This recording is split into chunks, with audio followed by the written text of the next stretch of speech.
Merci. Je voudrais remercier les organisateurs de m'avoir donné l'opportunité de partager la tribune avec Thierry Lang, qui est un collègue français que j'estime beaucoup, notamment pour ses travaux sur le système de santé, travaux qu'on n'a pas commencé à mettre en œuvre à cette échelle-là au Québec, mais c'est certainement une inspiration pour le faire. Alors, on m'a demandé de faire un peu le point sur ce qui s'était passé dans le domaine des inégalités sociales de santé au Québec depuis 2008. C'est un point de vue que je vous livre d'une observatrice un peu actrice, un peu biaisée et certainement pas exhaustif. Donc, je m'excuse d'avance à tous ceux qui ont fait des choses fantastiques qui ne sont pas parvenues à mes oreilles. Comme Thierry le mentionnait, il y a beaucoup de traditions orales dans les inégalités sociales de santé et je n'ai que 2 oreilles.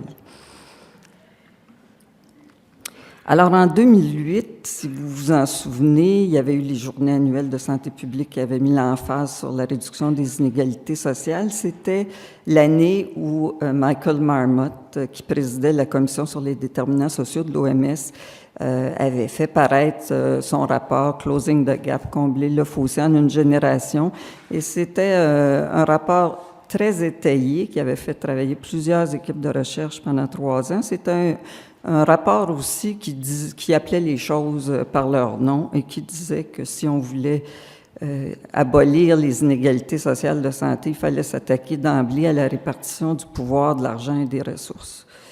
Au Canada, on a emboîté le pas et en 2008 aussi, le directeur de l'Agence de santé publique canadienne publiait son rapport sur la réduction des inégalités sociales de santé.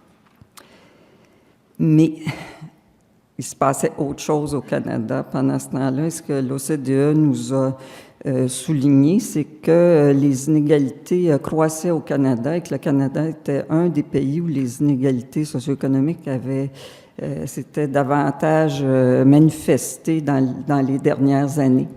Alors, vous avez la courbe du bas et la moyenne des pays de l'OCDE, et cette moyenne-là, elle est influencée par les États-Unis qui ont, on le sait, un niveau d'inégalité socio-économique extrêmement élevé. Et alors que le Canada, pendant plusieurs années, se tenait dans la bonne moyenne des pays de l'OCDE, dans les 10 dernières années, c'est vraiment détaché de ce peloton-là pour se rapprocher là, du mauvais exemple américain. Ce que le rapport qui s'appelle « Divided We Stand » nous dit, c'est que la part du 1% des Canadiens les plus riches dans les revenus totaux est passée de 8,1% à 13,3% de 80 à 2007. Et pour ce qui est du 10e du 1% les plus riches, cette part-là a presque triplé. Et pour ce qui est du taux marginal d'imposition pour les revenus supérieurs, bien, ça a chuté de 81 à 2006, de 43% à 29%. Ça, c'est la leçon qu'on s'est fait servir l'année dernière par l'OCDE au Canada, mais je pense que l'OCDE n'a pas fini de travailler sur notre cas parce que avec l'adoption en juin 2012 du projet de loi Mammouth, dont on a beaucoup entendu parler parce qu'il était très gros puis on ne pouvait pas s'y intéresser, mais il y a beaucoup de choses et on n'a pas fini d'en faire l'analyse qui ont été incluses à l'intérieur de ce projet, de cette loi-là qui est maintenant adoptée. Les partis politiques ont essayé d'exercer une opposition démocratique, mais les 400 amendements proposés ont été rejetés. Et ce qu'il faut, et je nomme 3 mesures là, qui apparaissent dans ces 38 qu'il faut garder en tête parce que, qu'on le veuille ou non, on est dans l'ensemble canadien et ça va affecter nos programmes à nous, notamment nos programmes d'aide sociale.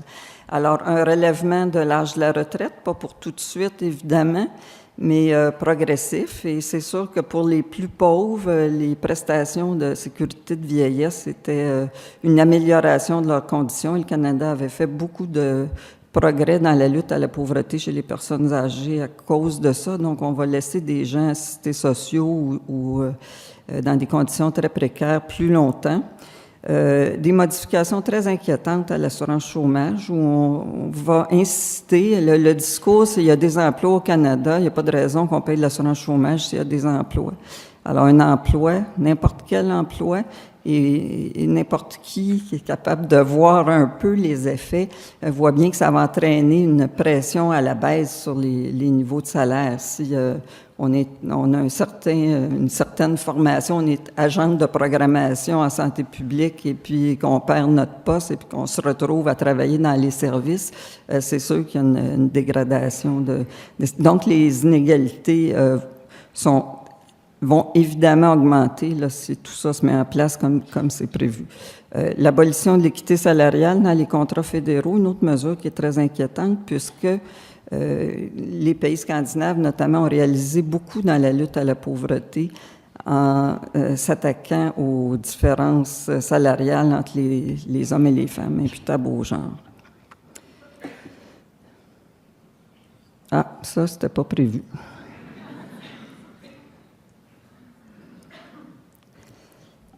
Il y a des bonnes nouvelles quand même. Alors, toutes ces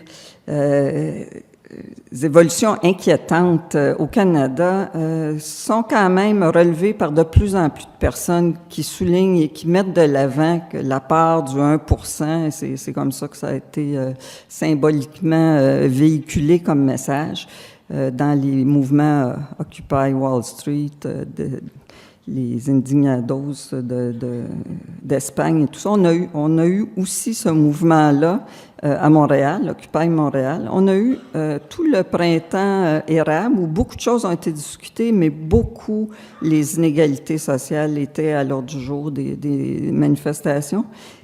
Et ça n'a pas été seulement le fait des étudiants, mais par la suite, ça a été repris par beaucoup de gens dans la population générale de tous âges et de toutes conditions sociales. Et ce mouvement-là avait quelque chose d'intéressant, c'est que avant l'éditorial du British Medical Journal, le mouvement liait la question du développement durable et de l'environnement aussi à la réduction des inégalités, dans le sens où on ne pouvait pas faire l'un sans faire l'autre, puisque si on ne s'occupait pas du développement durable, c'est les pauvres de la future génération qui étaient pour en subir les conséquences, en plus de, évidemment, l'ensemble de la société.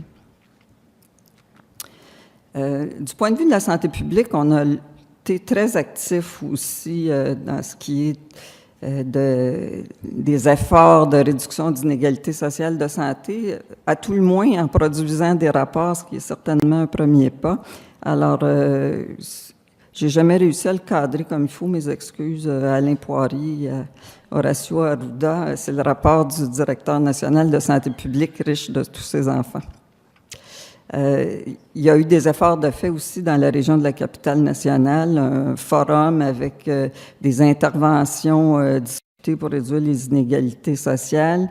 À Montréal, on a apporté notre contribution en faisant le point 13 ans plus tard sur le chemin qu'on avait parcouru depuis le premier rapport sur les inégalités sociales.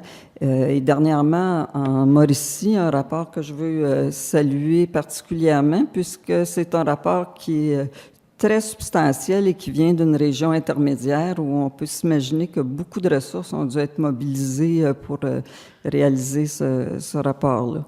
Il y a eu d'autres initiatives en Montérégie, des chapitres sur la réduction des inégalités sociales de santé dans d'autres régions aussi, dont j'ai beaucoup entendu parler. Donc, beaucoup de choses se mettent en place et qui vont être porteurs à long terme. La direction de santé publique du ministère de la Santé est en soutien de plusieurs travaux, notamment des travaux sur la surveillance, parce que ce qu'on nous demande, c'est d'être capable de mesurer l'impact de nos interventions et pour ça, on va avoir besoin de données. La Direction de santé publique et l'Institut national de santé publique travaillent fort à mettre en place une stratégie de surveillance des inégalités sociales de santé. La table de concertation, promotion, prévention aussi a des objectifs dans ce domaine-là.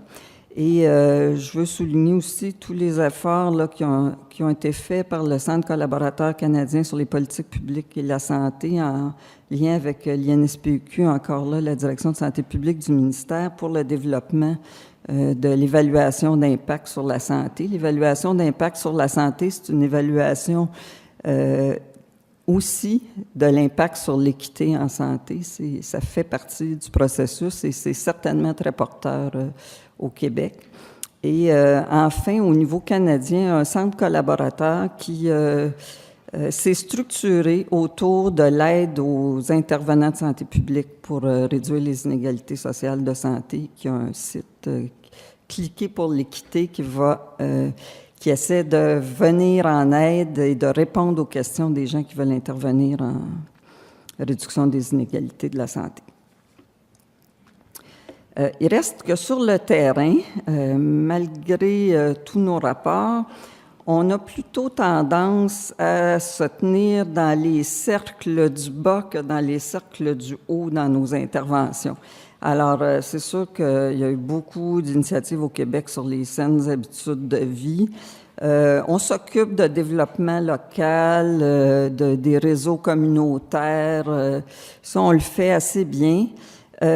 Pour ce qui est du cercle au-dessus, ben, c'est variable dépendant des domaines. Alors, c'est sûr que pour ce qui est de la qualité de l'eau, des choses comme ça, on est très habile. On est moins actif dans certains domaines et on est moins présent aussi sur les scènes. On nous voit moins comme des acteurs incontournables, par exemple, en habitation ou en agriculture. Et pour ce qui est des grandes conditions socio-économiques, on appelle souvent à des meilleures politiques, mais on n'est pas non plus extrêmement articulé de ce côté-là. On a des croûtes à manger, pour parler québécois. Alors, je voudrais vous raconter une histoire un peu avant de terminer. Dauphin, Manitoba, ça vous dit quelque chose? Une expérience entre 74 et 78. Bien, vous allez me dire que vous n'étiez pas né, peut-être, là. Moi, je l'étais. Mais on n'a pas su grand-chose à ce moment-là. Et il y a maintenant une épidémiologiste archéologue, je dirais, qui fouille les données de ce qui s'est passé dans ce temps-là pour essayer de décortiquer. Alors, Dauphin, Manitoba, c'était une expérience de revenu minimum garanti qui était entreprise par des économistes du travail qui voulaient vérifier la croyance. Vous savez, les économistes, ils ont une croyance que si on traite trop bien les assistés sociaux, ils ne retourneront jamais sur le marché du travail. Ça ne résiste absolument pas à l'épreuve des faits parce que le nombre d'assistés sociaux varie selon les cycles économiques, donc les opportunités d'emploi, mais quand même, ça restait là. Et cette expérience-là voulait prouver si oui ou non c'était le cas. Donc, ils ont donné un revenu minimum garanti d'une part à des gens à Winnipeg avec des contrôles, mais aussi ce qui est intéressant, dans une petite ville à 4 heures au nord, une ville de 10 000 habitants, 4 heures au nord de Winnipeg. Et alors, c'était des économistes du travail, c'était pas des gens en santé publique. Tout ce qu'ils ont fait, c'est donner de l'argent aux gens.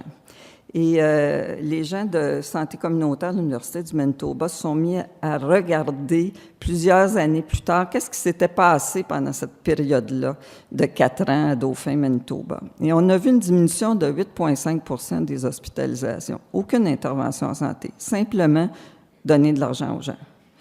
Et cette diminution-là, elle a été temporaire parce qu'à la fin de l'expérimentation, quand on a enlevé l'argent et les subsides aux gens, bien, le taux d'hospitalisation est revenu comme antérieurement. Je vous rappelle qu'on met 50 milliards dans les soins de santé au Canada, que 8,5 %, c'est quand même pas rien. Pour ce qui est de l'éducation, sans intervention dans les écoles ni quoi que ce soit, il y a eu une augmentation de la diplomation et même un retour des décrocheurs. Et pour ce qui est de l'hypothèse de base, que les gens travailleraient moins, bien, ça ne s'est pas vérifié, sauf pour les femmes qui venaient d'accoucher, qui, elles, se sont payées un congé de maternité, ce qui, en soi, est une politique sociale qu'on veut mettre en place et qui, nous, en santé publique, nous plaît bien puisque ça favorise des taux d'allaitement supérieurs. Sans que des expérimentations sociales comme ça, ce serait plus acceptable dans notre contexte, mais Conseil national du bien-être social a publié un rapport à l'automne de l'année dernière sur les conséquences de la pauvreté. Et en gros, c'était magnifiquement résumé par Le Devoir, ça coûte 25 milliards par année, puis si on faisait en sorte qu'on mette les gens au seuil de faible revenu, ça coûterait la moitié moins que ce qu'on dépense actuellement pour la pauvreté. Il y a un exemple de ça, par exemple, c'est on peut mettre de l'argent dans des HLM ou dans des logements supervisés, mais tout ça coûtera beaucoup moins cher que d'avoir des gens dans des refuges pour itinérants ou des gens qui se retrouvent en prison, particulièrement à Manitoba, une population autochtone emprisonnée qui est impressionnante. Alors, je vous ai beaucoup parlé du Canada. Le verre est à moitié plein ou à moitié vide pour le Québec. Le Québec a fait des efforts de réduction de la pauvreté qu'il faut souligner, principalement par les politiques familiales. Vous voyez que si on était, c'est la région métropolitaine de Montréal, c'est pas seulement le Montréal-Centre.